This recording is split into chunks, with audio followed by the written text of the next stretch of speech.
In the land of enchantment, New Mexico's signature farm commodity casts a spell on the taste buds, sparking a fiery debate. So the big question, red or green? Green. Red. Chili peppers, green or red, have enriched the southwestern palate for longer than apple pie has been American. We let it tumble in there and the skin just comes right off. Every year, tourists flock to the small town of Hatch, New Mexico, the self-proclaimed green chili capital of the world, to celebrate and devour a fresh harvest. Green chilies make everything better. Oh yeah, we eat them on everything. The crop, which turns from green to red the longer it stays on the vine, is entwined with local identity. Hanging ristras are symbols of health and good luck. And New Mexico has enjoyed good fortune as the national leader in chili pepper production. I think the impact, there's twofold. One is economic and one is cultural. So Dr. Jay Lillywhite, an agricultural economist with New Mexico State University, says the state contributed 53% of domestic production in 2018, valued just south of $100 million.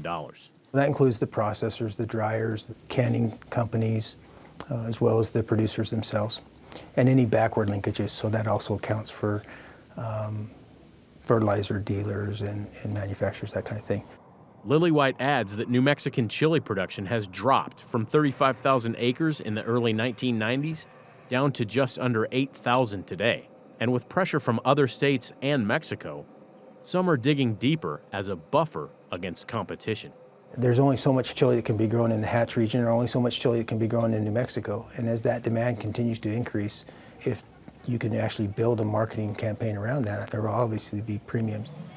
Hatch Valley farmers have adopted a distinct branding strategy to distinguish their product from a host of others. Adjacent to the Rio Grande, the region has long been hailed for its unique blend of favorable soil and climate conditions. The Hatch Valley here in southern New Mexico has become synonymous with high-quality green chili. Preston Mitchell contracts with local growers and estimates 2019 yields will average 15 to 20 tons per acre. In previous years, prices have ranged from $500 to over $600 per ton for green varieties. You can hear that nice crisp pop as it pops open. Tear that pod open and you'll see just a thin little yellow strip running up that vein, and that's the capsaicin in the pod that you taste as heat. Labor costs can bite into profits because harvest is done by hand. Mitchell says finding workers is a challenge in itself, while mechanization, long rumored, remains elusive, and drought, on average, abundant. 95% of the water that fills up Elephant Butte comes from snowpack runoff, and we just haven't had it since 2003 on a regular basis. We may have one good year, maybe two, and then nothing. Elephant Butte Irrigation District covers over 90,000 acres of irrigable land in southern New Mexico. Manager Gary Esslinger says the past couple of years have been a roller coaster ride. Drought-driven low water levels in reservoirs on the Rio Grande north of Hatch forced ratepayer allotments down from an average 3 acre-feet to just 10 inches in 2018. But this past winter's snowpack rebound, slow thaw, and late irrigation season start saw grower allotments swell to 14 acre-feet.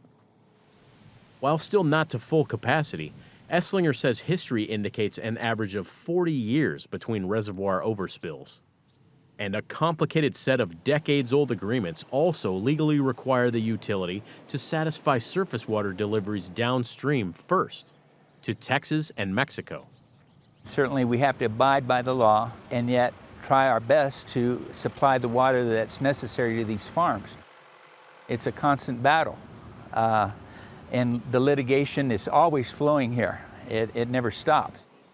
EBID has been at the center of legal wrangling between the federal government, Colorado, New Mexico, and Texas for over a decade in regards to water rights under the Rio Grande Compact Agreement. After going before the U.S. Supreme Court this year, the outcome of the case remains in legal limbo as all players continue to push for their side to prevail.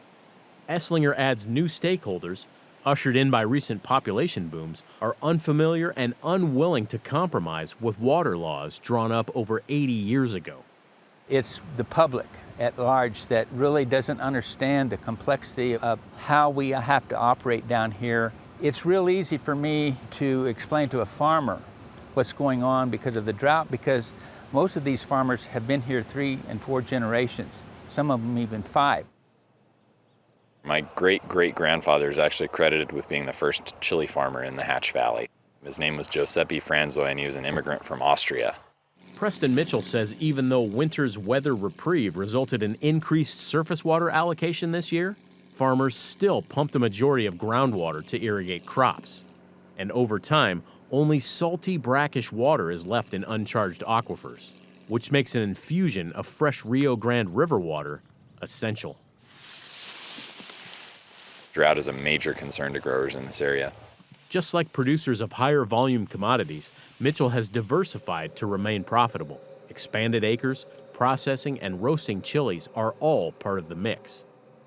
As word spreads and orders for Hatch Valley green chilies come in from across the globe, Mitchell reiterates regional branding as a vital ingredient for future growth. Hatch chili is sought for by buyers at grocery stores such that they will not take chili from elsewhere. So it kind of allows us to have this little niche within the overall green chili market and continue to farm and continue to be able to farm profitably. For Market to Market, I'm Josh Bittner.